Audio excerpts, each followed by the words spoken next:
Hey, Eric, I have a hypothetical question for you. That's the only kind of question I can answer. Wonderful. Okay. You are a struggling actor. You're Check. making moves in Hollywood. Really Check. waiting for that big role. It comes. The opportunity of a lifetime. A big role in a major Hollywood comedy. Here's the thing. It's 1980. We're still making major Hollywood comedies. I thought you said this was hypothetical. This is all just tracking for my real situation right Of course. Here's the thing. You're the fifth person to be offered this role. now. I love it. All four people before you have died. It checks out. Do you take that role? Did I kill them? You did. As far as you know, unless you've been killing people in your sleep, you don't think so. They've all died of unrelated causes. However, every single one of them that entered negotiations to be in this movie died. Are you setting me up for a cursed role situation again? Once again, Eric, this really happened on an actual movie. Several very famous people died while in negotiations to star in a movie, and I'm going to tell you about it after this. Holy mackerel.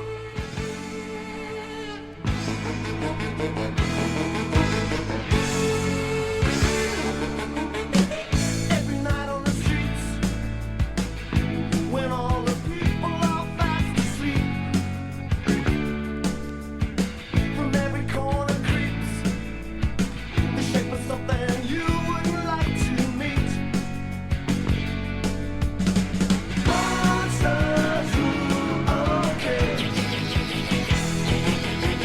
Monsters rule, okay. Monsters rule, okay.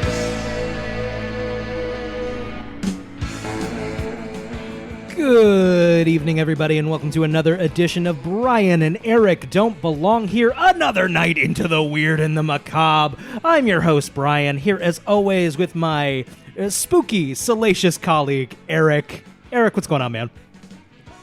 I'm cursed. You're cursed! I may be cursed in a hypothetical scenario. Also maybe cursed in a hypothetical scenario. Well, we have guests. Willie Muse and Emily P are here. Hello. Am I on? You Am are I supposed on. to talk? It says You're mic on. muted. What's that? It says mic muted on your thing. So You're I wasn't not sure if that's you're not me. muted on the Okay. recorder where it counts. Hello. Willie, how are you? I'm good. I feel like I'm the only person using a stand, so I feel very NPR right now. I feel like I'm want to whisper into the microphone and say hello. We haven't been offered a spot on NPR yet, but NPR, if you are listening, we're open to it. Hello. Hey, Emily, how are you? I'm definitely cursed with the curse of gestating life. You are currently making a baby Yeah, it sucks. in your body. Yeah, it's terrible. What if it's a haunted evil fetus? I feel like that's a thing. I wouldn't put it past it. No.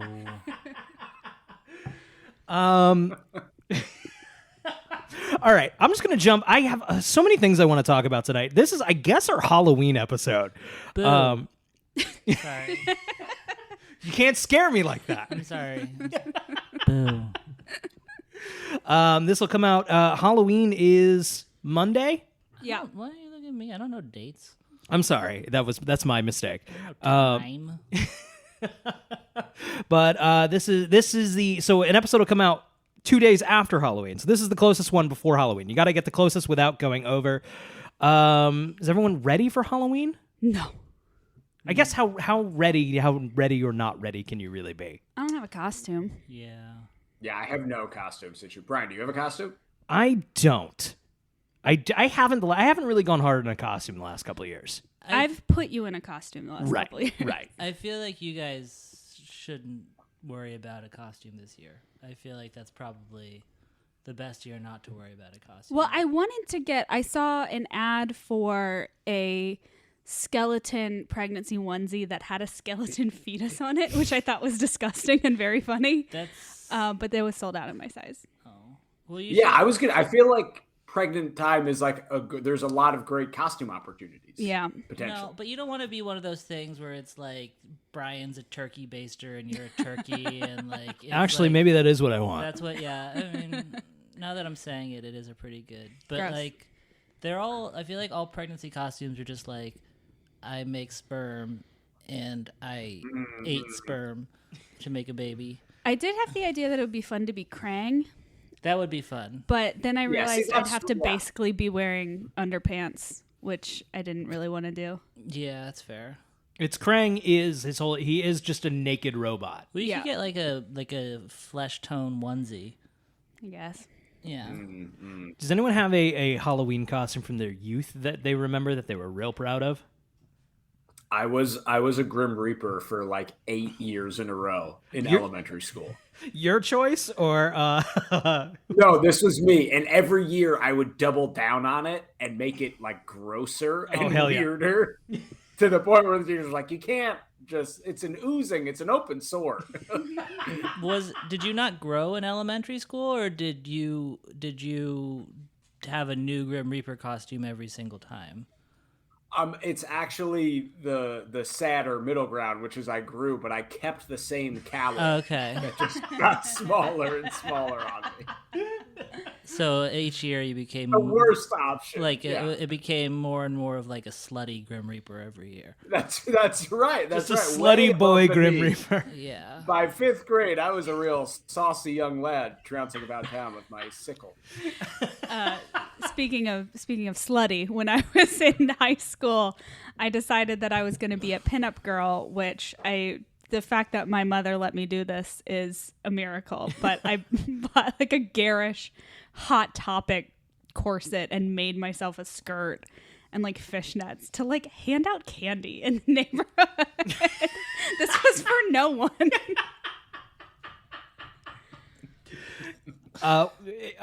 Could you elaborate? Did you feel any pressures towards girl Halloween?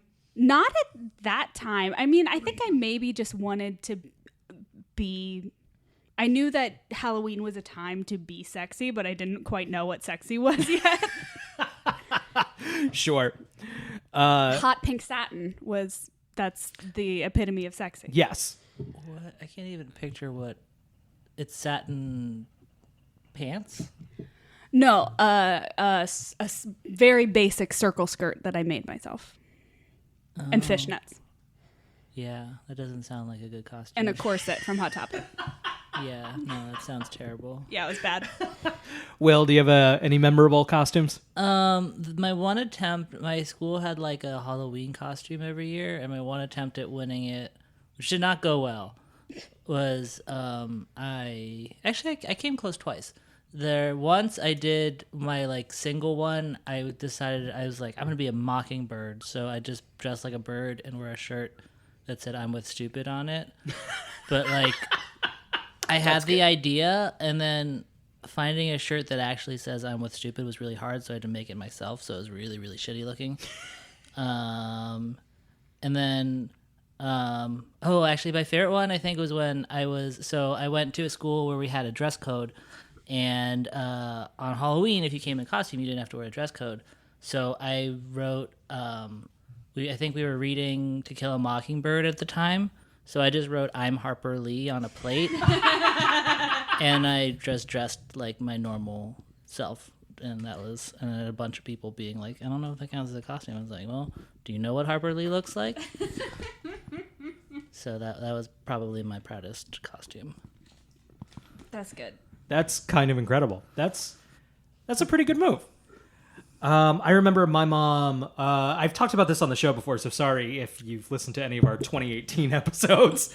But my mom one year like really slaved over and made a mummy costume from scratch, which I super did not appreciate at the time. It would have been just as happy, if not happier, if we had gone to Party City and I'd picked something out. No, she actually put like love and craft into something, and I was like, boring. Idiot. Truly. I do think Kid Halloween is going to be more fun. It'll be fun. It'll be especially fun, I think, when we have a kid and they don't actually have a say in it. Yes. And you just put them in a dumb costume. The second they can ask for what they want, it's going to be terrible. Especially because I feel like by the time your kid is like 4, it'll be like, I want to be a slut for Halloween. You have to be like, I don't want to do that.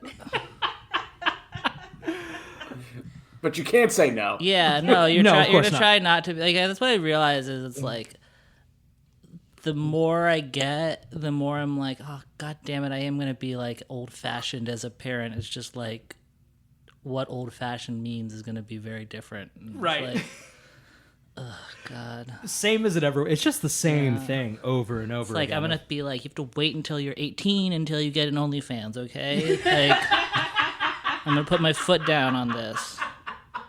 Oh no! What a terrible future we have lined up for us. I have another Halloween related question. It's tangentially related to movies. Everyone's familiar with the concept of a jack-o'-lantern, correct? Yes. Absolutely. I've seen in a couple of Halloween themed movies the idea of the jack-o'-lantern gets carved on Halloween night. That I've seen that too, and I don't understand Okay. the idea. I carved mine last night.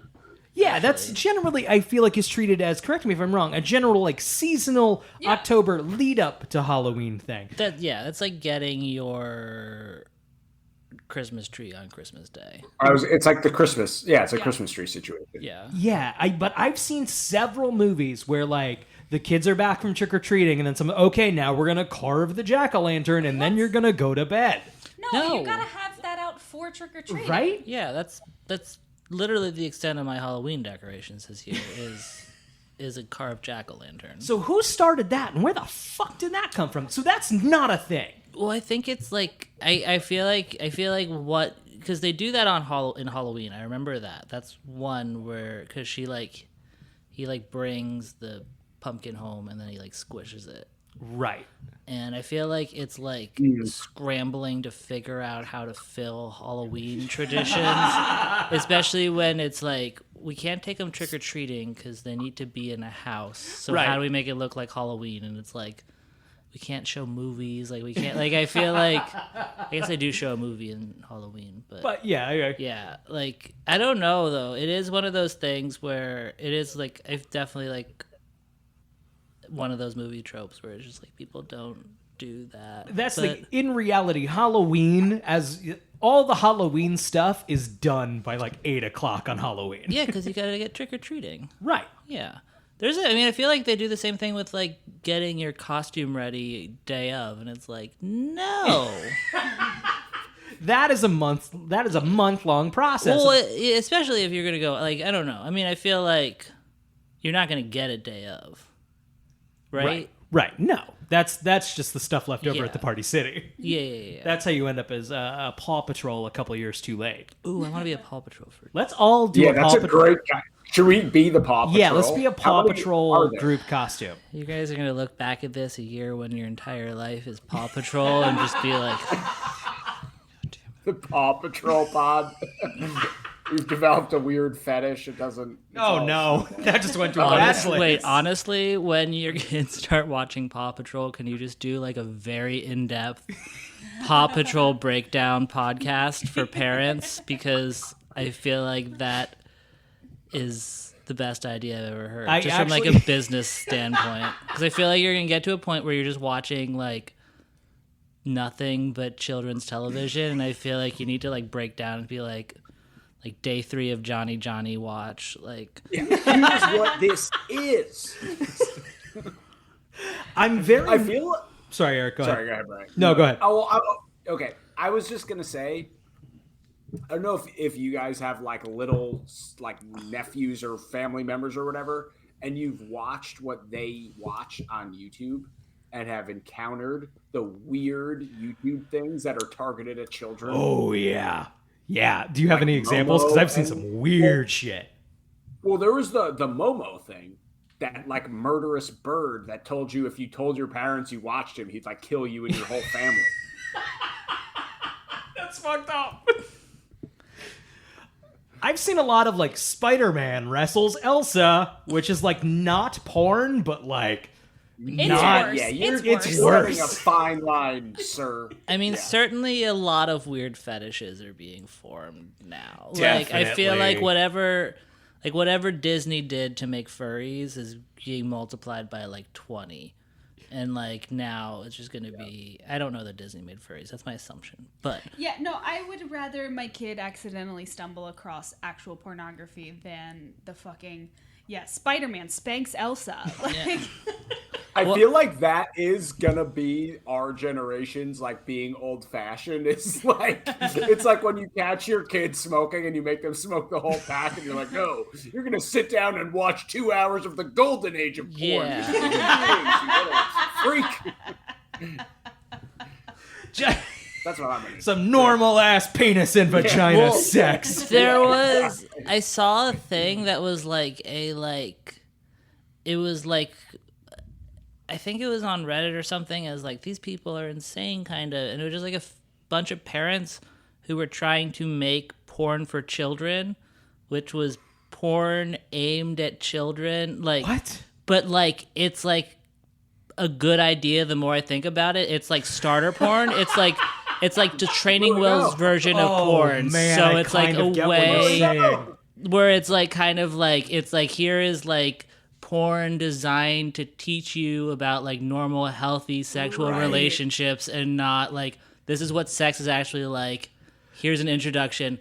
It's gonna be a thing by the time you guys are gonna... Which, you know, God, if you just land cold on the Pornhub front page, who the fuck knows what you're gonna get? Ooh, boy. We're just getting into the real horrors of being a young adult in today's society. Yeah, That's the real horror. I mean, but what I'll say though is like, okay, for as fucked up as that Momo stuff is, it's gonna be a fun story down the line, provided it doesn't end up like a Slender Man route. There is something Right, nice right. about like a cool, like, ooh, there's like the internet is a terrible place, but it's also kind of like there's going to be like a Stand By Me of people on Reddit or something. Yes, Like there's yes. going to be I know like what a you mean. weird like nostalgic thing of like this weird Wild West that we all lived in, which I feel like I feel like we kind of missed that, where I feel like it was just sheltered I have a enough version that, of that. I mean, I guess I do, but like it wasn't like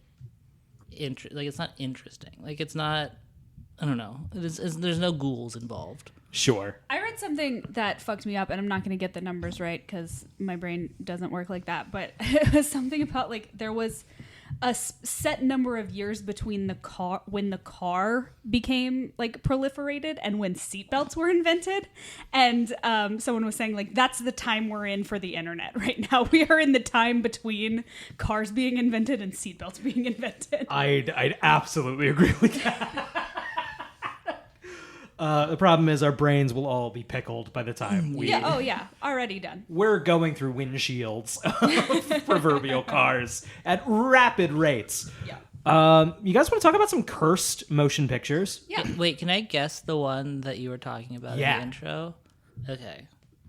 Is it a Confederacy of Dunces? It is not a Confederacy of Dunces. We'll just start with that one because I think it's one of the more interesting ones. It is. So here's the thing. I've done the bare minimum, as always, research. As we've learned over the course of doing this show, it's like, let's do a deep dive on this topic. And then you do just a skim of research and you realize there's not much here.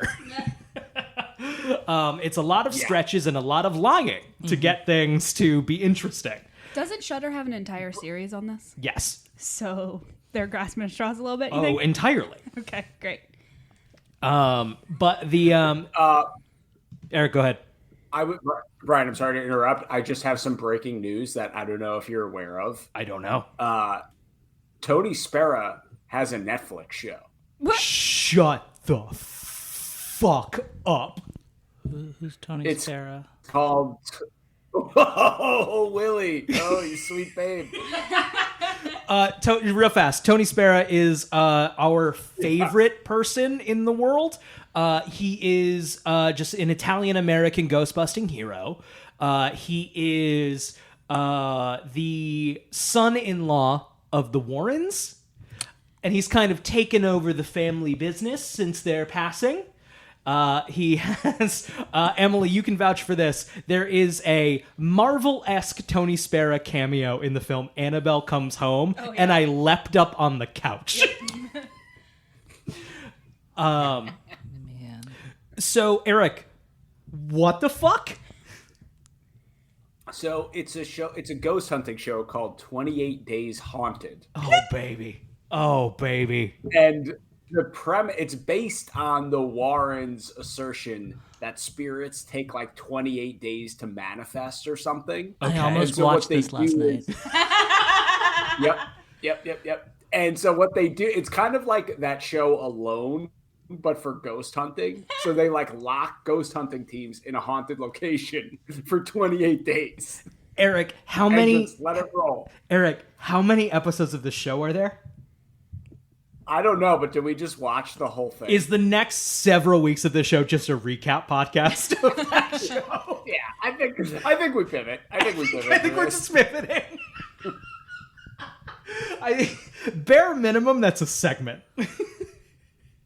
We're just week by week watch one episode of that show because oh my god, I just have to tell Willie the story that I told. I told it last week, so sorry if you listened last week, you can skip ahead. But we were at Paracon this last summer, paranormal convention in Connecticut. Tony Spera was there, which we were not prepared for. I was not expecting Tony Spera to be there, despite it being a paranormal convention in Connecticut, where he lives.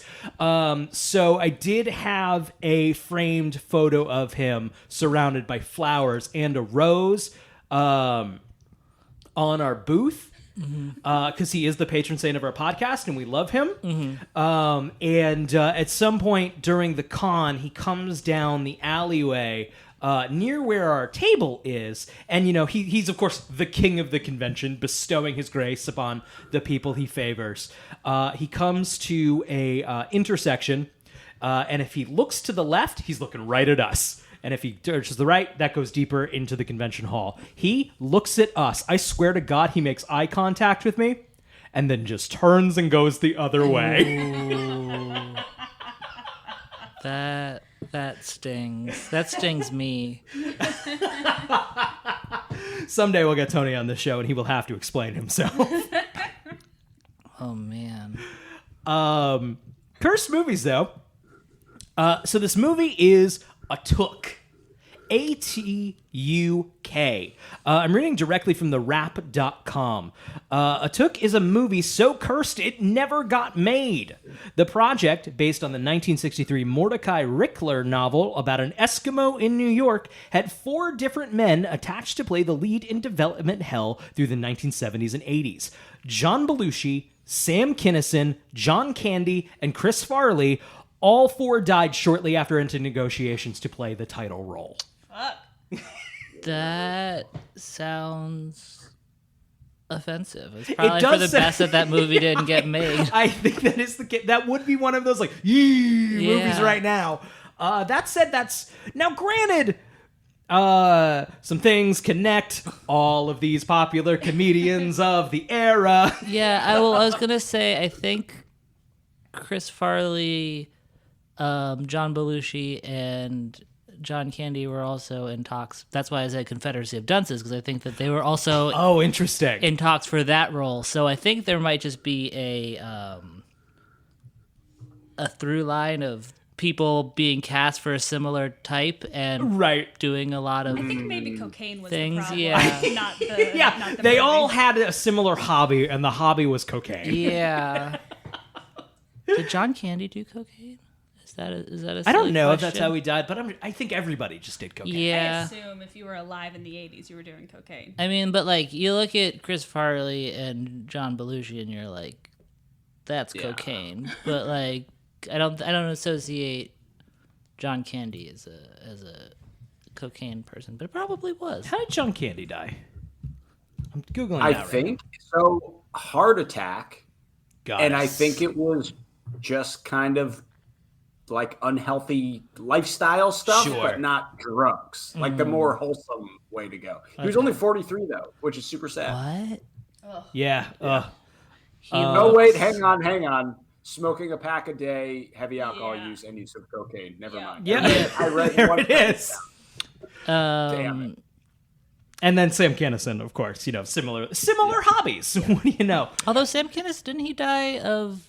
He got like run over. All right, Googling Sam Kinison. I remember there's like a story of him. Was it Sam Kinison? He got hit by like a drunk driver. April 10th, 1992, Kinison was driving his 1989 Pontiac Turbo Trans Am. He was struck head-on the highway. I don't like that I know that. Yeah. Oh man, this is fully like the truck swerved into his lane and just hit him head-on. I think he had like just gotten clean. Oh, no. It must have been a took. Take that as a lesson. Never get clean because you could die tomorrow. Never get clean. You'll get hit by a car. So that said, we found a pretty similar link aside from Sam Kinison. That said, would you take that role if it were offered to you? Well, for a variety of reasons, no. But I guess I would- I feel like mostly not wanting to play. Right. That role, Yeah. probably not. Right. Especially since it must have been written in like the 60s at this point. Right. But another role, no, of course not. I would avoid any curse. Just on like principle, I would avoid any curse. Okay. So switching gears a little bit to kind of that's the one that is the most like strike. I think when you look at like cursed movie productions, that's number one on all the lists. Yeah, that's pretty wild. It's certainly a pretty wild coincidence. That said, are there any movies you guys are familiar with? They're kind of the same ones that keep coming up. Do any ring a bell for you guys?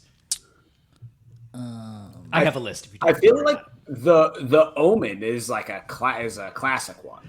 The Omen is a famous one, and I do have that one across several lists. I'm looking for it right now. On therap.com, The Omen. No one was seriously hurt during the filming of 1976's The Omen, but chaos seemed to surround everyone involved. Star Gregory Peck and screenwriter David Seltzer had their flight struck by lightning on the way to filming. Director Richard Donner's hotel was bombed by the IRA, and members of the crew were caught in a car crash. And it seems like that's kind of the connecting force on all of these quote-unquote cursed movies is that just a lot of bad shit happened while they were making the movie, which... Yeah, a lot of weird, bad stuff. Right. Which, Eric, if you remember, when J.W. Oker was on the show, author of the book Cursed Objects, literally wrote the book on cursed objects. He says that an object to be truly cursed, it needs a body count. It needs a supernatural body count. Yeah. Well, that's because I think I've heard the Omen one, and I remember thinking that time too.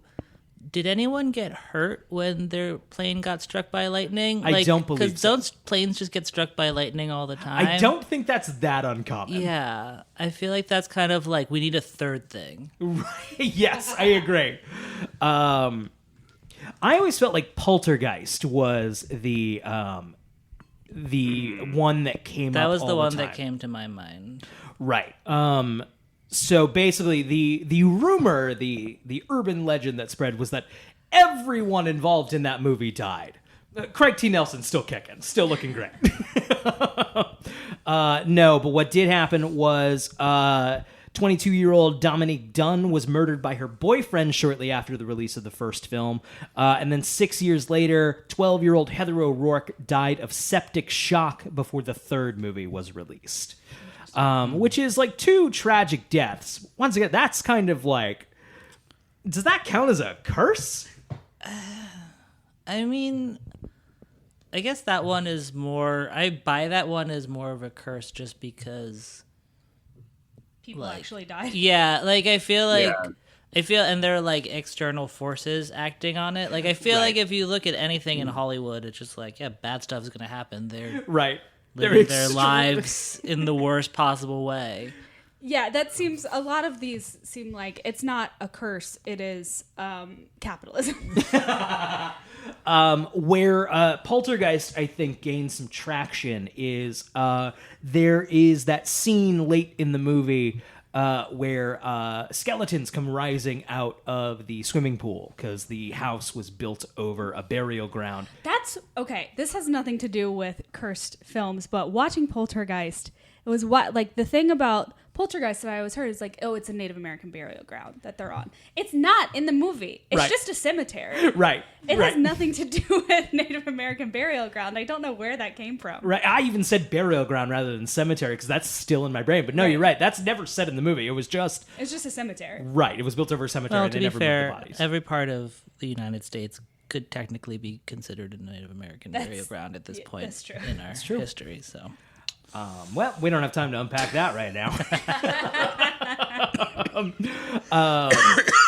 But those. Brian, I was just gonna say, I'm reading in Poltergeist that they actually, in the pool scene, they actually use real human remains. Is that Yep. accurate? That is accurate. That is, or at least to my understanding, that is accurate, and that is what is attributed to the curse.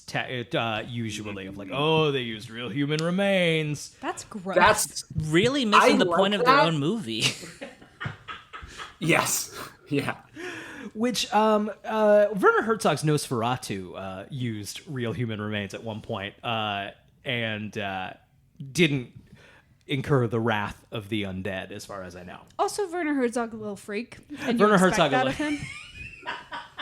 Little freaks respect little freaks. Right. The other thing, this is not curse. The other Poltergeist thing is there was a long-standing conspiracy.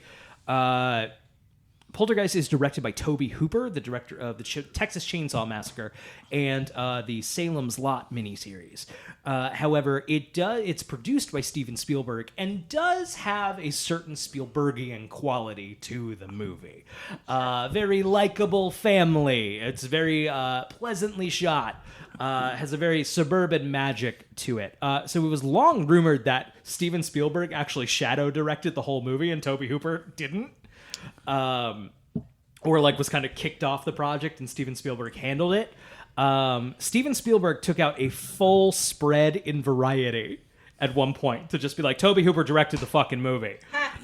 Which makes me more suspicious, I have to say. But like, what would, if it was a bad movie, maybe? But what would Steven Spielberg, like? I feel like I would claim Poltergeist if I was Steven Spielberg. Like, what does he have to gain to like? It's a good movie. Good movie. It's very much in his like wheelhouse. I think of it as being a Steven Spielberg movie. Like, I don't know why he wouldn't just take credit for it. It's like simpler. I mean, I think I don't think Tobe Hooper would appreciate that. Well, Tobe Hooper is questionable. Read about what the people in Texas Chainsaw Massacre went through and Oh, sure. tell me if I gave a crap about what Tobe Hooper thinks. Is he dead? I think Tobe he's Hooper dead. is dead. Okay, good. Then what do I care? Okay. Yeah, that's a good point, though. I would say that any Stanley Kubrick production is more cursed than any of these. Just based on what he put people through. Oh, one woman. Similarly, The Exorcist. Speaking of directors Yeah, who that's put the people one through that hell, came to my mind was The Exorcist. William Friedkin famously was not the chillest to work with on that movie. Maybe not people's favorite boss they've ever had. But one of the things I think is funny about that movie is they use audio from an actual exorcism. So here's the thing. If the devil is real, and if that possession was real, and that exorcism was real, then the devil exists within the celluloid print of The Exorcist, which is kind of fun. However, less fun, 9 people died during the shoot for The Exorcist. And the story goes that a large fire at one point destroyed very large portions of that house set, except for the bedroom. where the majority of the third act confrontation takes place. Okay, but I will fight, like... The bedroom was also just a refrigerator, if I'm not mistaken. You are correct. So that would explain why You are correct. fire maybe didn't penetrate that one part of the house. Because I believe in every curse. I would say, even if the devil's not there, God would probably curse The Exorcist for a lot of just the scenes that they did in that movie. That movie's really fucked up. It's a fucked up movie. But no, I don't buy that. Like I feel like I'm going to believe in curses. I should be objective about it, and I don't buy that. I think that's a great point. It's also just really good marketing for the movie. Definitely. Like Great market. having the Catholic Church against your film is a surefire way to get people interested in seeing your film. Didn't people like commit suicide after watching that movie? Is that a thing? Is that an urban legend? That is, I think, an urban. There was a lot of the kind of stories that you see of like people walked out of the movie, people fainted during the movie, people got sick after the movie. That the movie's marketing just leaned right the fuck in on, Yeah, that's a gold mine. Right, Paranormal Activity. That's the whole reason it was so successful, is because the whole marketing was just people freaked out watching this movie. Is it real? Like that? Terrifier 2 in theaters right now. You're seeing the same thing of like, oh, it's so gross. People are throwing up in the theater. Which, like, I can't imagine that it is that bad. I never saw Terrifier 1. I recently watched Terrifier 1. It is fucked up. Is it? Okay. Can I take a tangent to tell a quick story? Yes. So when I was in 9th grade, we read The Odyssey, and my English teacher was like a cool English teacher who had tattoos, and he had a standing rule that there's one part of The Odyssey where it's describing when Odysseus comes home and finds all these dudes trying to fuck his wife and kills all of them, and it's disgusting. And he had a policy that if you puked reading that scene, you would get like an A on the test for it or whatever. What he failed to consider was that our class was directly after lunch, and there was 3 boys that kept some food in their mouths and just spit it up. It was disgusting. Teenage boys are cool. I don't think they got A's. Yeah, I feel like that doesn't count. Yeah, no. No, I think he saw right through that. But what if you just made yourself puke? Yeah, right? Like, if you're gonna go, Exactly. go hard. Get that A. If you're gonna go to Six Flags, go to fucking Six Flags. Yeah. That's this. What? I feel like I read The Odyssey. It was a poem, wasn't it? There's nothing that's gonna make you puke in it. Yeah. Also, your English teacher was being a little dramatic. No. Doesn't he just shoot them all with an arrow? There's descriptions of, I believe, like raking up the blood that are pretty gross. Back to The Exorcist, though. Does anyone remember? So I went to a Catholic school growing up, and I remember having like conversations about The Exorcist, and some adults being like, "That is an evil movie. You cannot watch. You cannot watch the evil movie." Did anyone else have anything like this? Now, to be fair, most authority figures were like, "That's ridiculous." But there were a couple people who worked at the school, if they heard you talking about The Exorcist, be like, "That is the evil movie." I mean, I definitely, like, when I was a kid, I knew that was the scary movie. Like, that was like the scariest movie. I don't think I went to like an Episcopalian school, so it was a bunch of nerds, and so they were like trying to be like enlightened and like, but no. I mean, I personally am terrified of it. I don't use a Ouija board, but that was my own doing. That was not anything that was impressed upon me. I was just like, I'm not using a Ouija board after seeing that. I don't want to risk it. I remember just being disappointed by it. It is even as a kid. It's a slow burn. It's a slow burn. Yeah. It's 70s, and it's also, make no mistake, intentionally pretty funny. It is a funny movie. It's also like, I feel like it gets more scary the older I get. Like, I feel like it's not, like, it's more disturbing than scary, and Sure. I feel like you need a certain amount of, like, life experience to, like, grasp sort of why it's so disturbing, as opposed to, like, when you're a kid, you're just like, oh, her head turned around? That's not a big deal. Like, Right. It's also, like, primarily about loss of innocence and loss of faith. And, like, you know, other, like, boring thematic stuff. it's a good-ass movie. It's a though. good-ass I like movie. it. It's a good-ass book, Yeah. too. My grandmother once told me she had read the book, or tried to read the book, was so horrified about it, by it, that she threw it away. And then the book ended up back in her home. Which, it should be noted, my grandmother was frequently a liar. Yeah. A teller of lies. But that spooked me away from it for a while. That's... Yeah, no, I would never sleep again if my grandmother told me that story.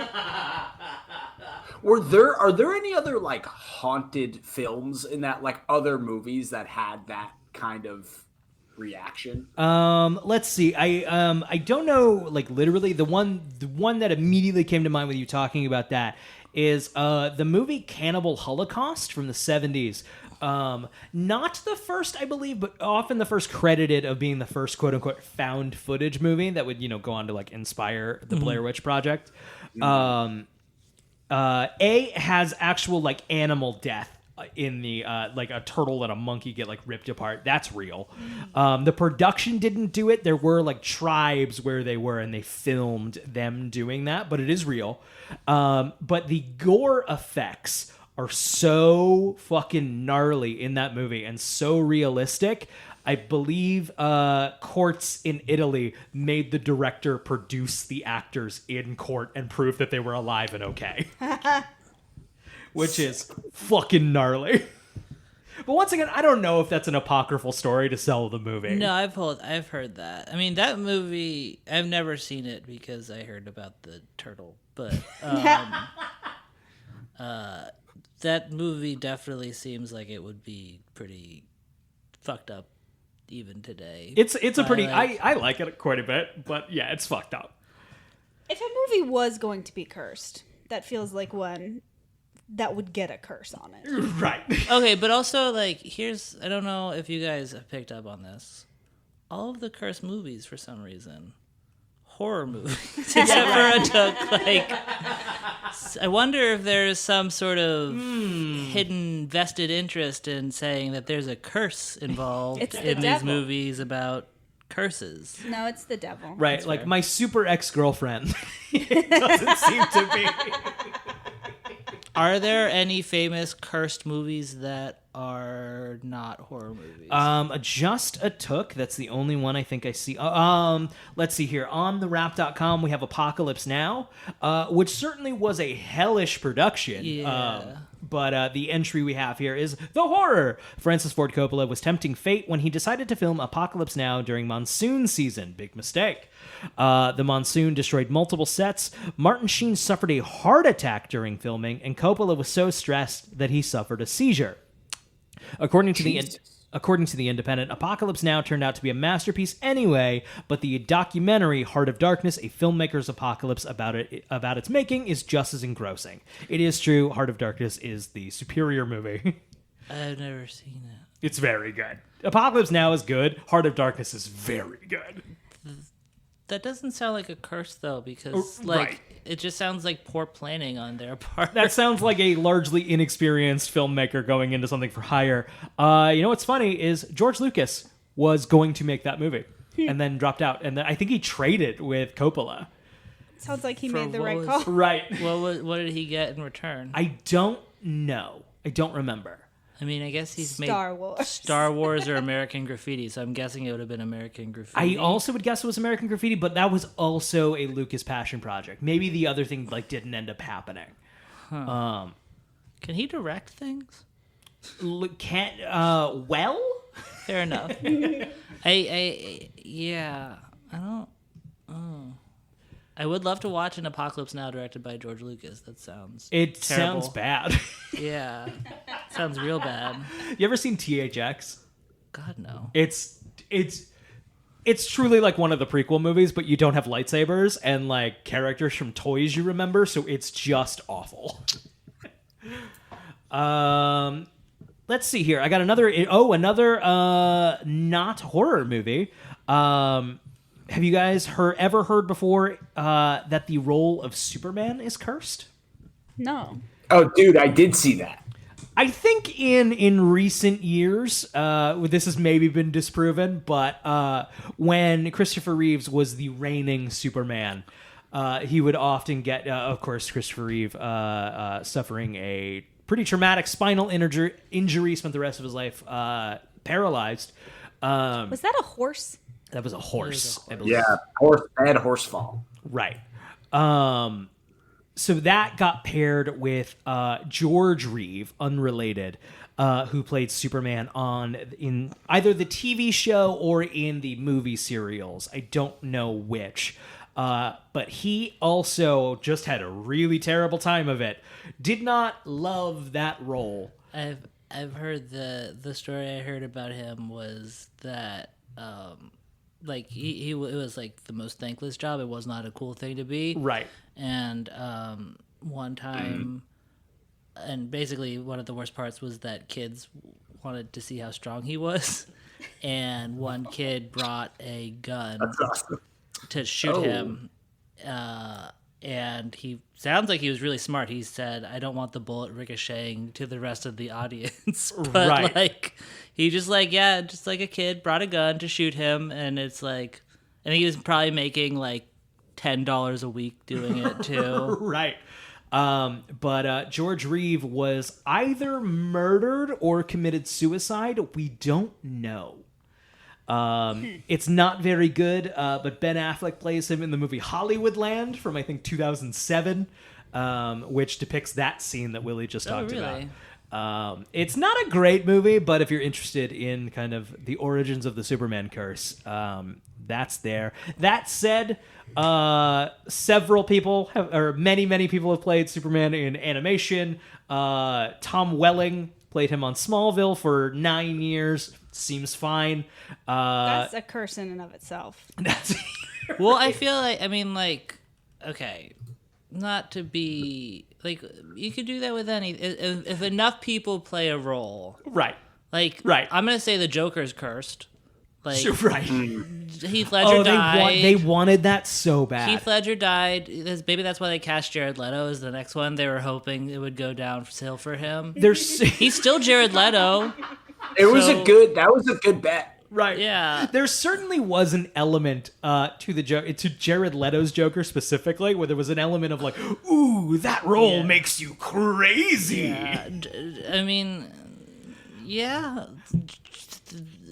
Who knows how long Joaquin Phoenix has on this earth? It's God. We really made a mistake in pop culture when we turned the Joker into fucking Hamlet for like. I understand that was it. a tweet that I just stole, but It's like, it's good in that it's an unhinged villain. It's just like you can write other unhinged villains, Right. But it's just like, it's not that. What did you interesting guys role. think of that new Batman? I liked it. I really liked it. I didn't see it because it was long. Interesting. It was long. It was very pretty, though. That's the thing. It's the script's kind of a nightmare. It's way too long, but man, it's vibey. Did we not think the Riddler was a little over the top? Definitely over the top. for sure. Okay. I really can't defend most of its script aside from the fact that, like, here's my thing with Batman is I'm an idiot and I like Batman, so I'm already kind of starting at like a 50%. Like you have to like fuck it up for me to like lose goodwill.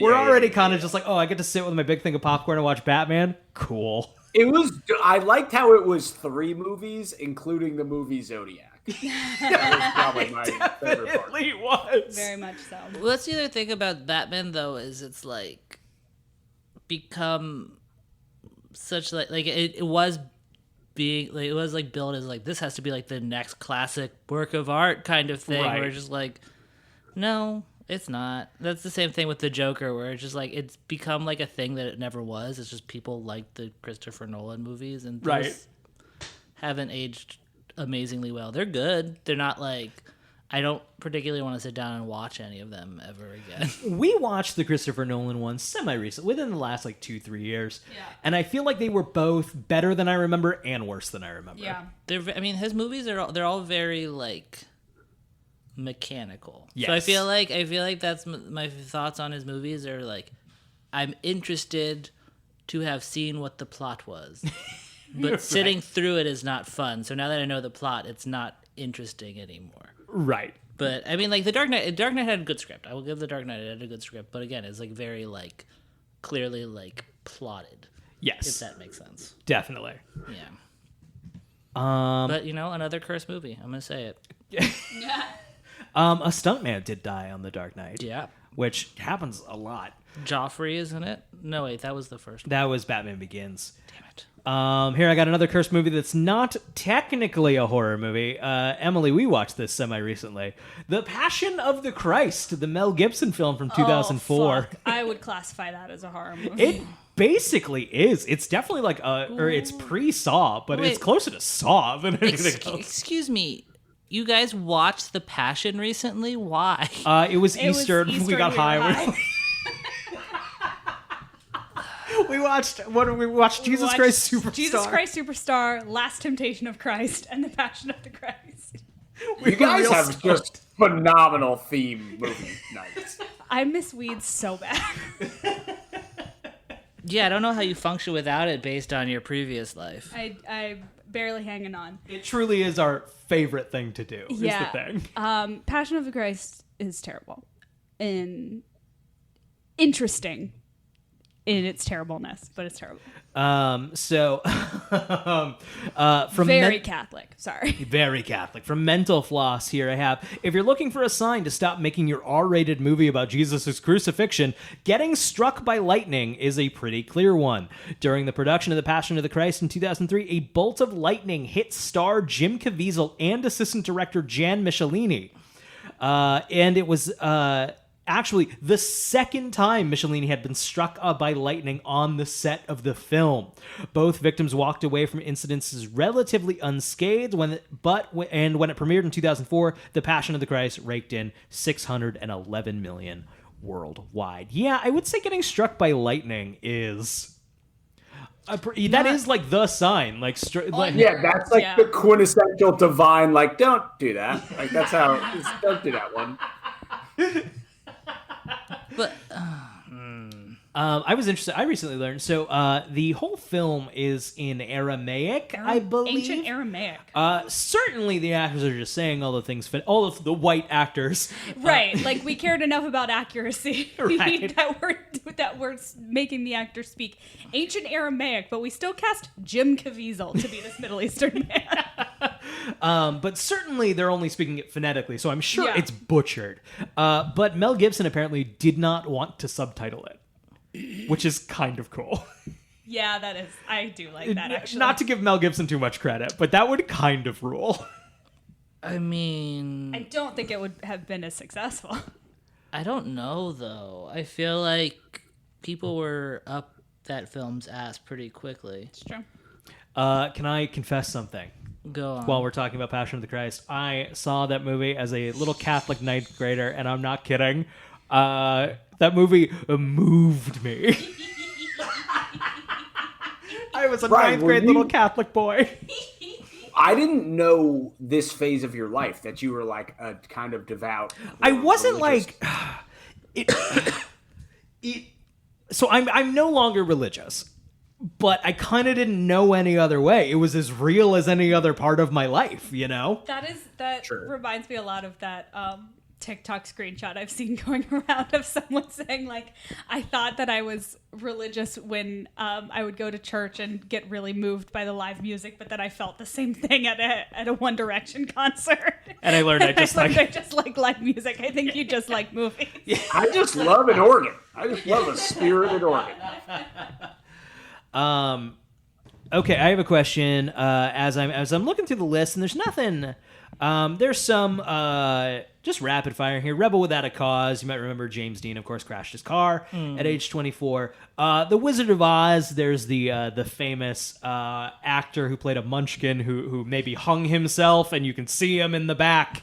That's considered pretty apocryphal, right? I believe that is not true. I have to imagine that if one of their actors had hung themselves, someone on set would have noticed. Well, it was 1939. I guess a lot of people were hanging. That was all the rage back with dancing on flagpoles and. They were also drugging their star. You're right. That was. That's just good Have business. you guys done the Pink Floyd thing? I have.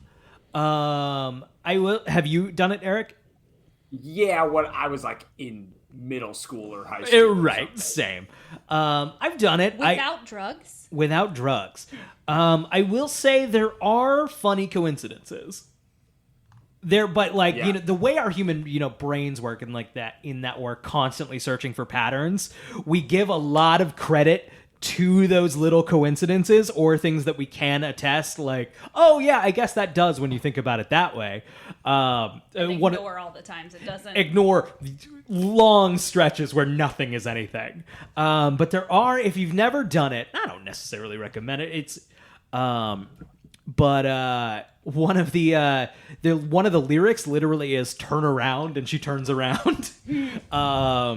There are a handful of funny. That said, I was watching Phantom of the Opera, the original silent one, recently, and Why? it's How? a good movie. It's available. It's public domain. It's available.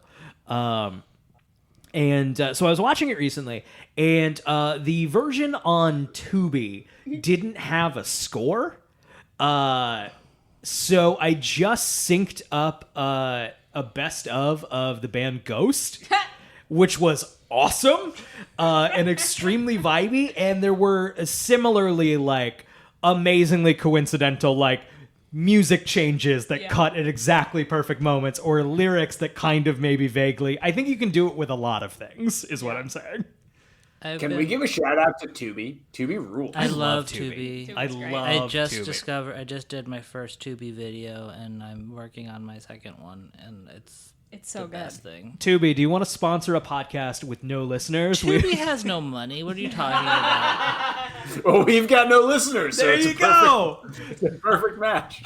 So Shudder is, of course, the horror streaming service. Shudder's great. Shudder's great. We love Shudder. Big Shudder fan. That said, man, if you don't want to shell out the $6 for Shudder, Tubi's the next best option of like lots of weird horror crap on Tubi. Oh, the video that I'm working, I started watching it today. I haven't finished the movie, but the video I'm working on now is on a movie called Elves, and it is an Elf on the Shelf horror movie. Oh, baby. But it's also like I've gotten to the part where they call out the movie Truth or Dare and say this is like the plot of the movie Truth or Dare, and then someone says, which was kind of just like the plot of It Follows. And it was like I had to like wait for a second to be like, wait, are they talking about the movie? Like that wasn't even a movie. Like that wasn't even like a movie people saw. And then they called it out, and it is fascinating. I had to stop watching it today because I was like trying to figure out how to write about it, and it hurt my brain. It was so confusing. Highly recommend. Does anyone have going around that? Does anyone have a horror? Because we're about hitting the end here, Eric. Unless you have any additional thoughts. Does anyone have like a horror movie? We're coming up on Halloween. This will go out tomorrow.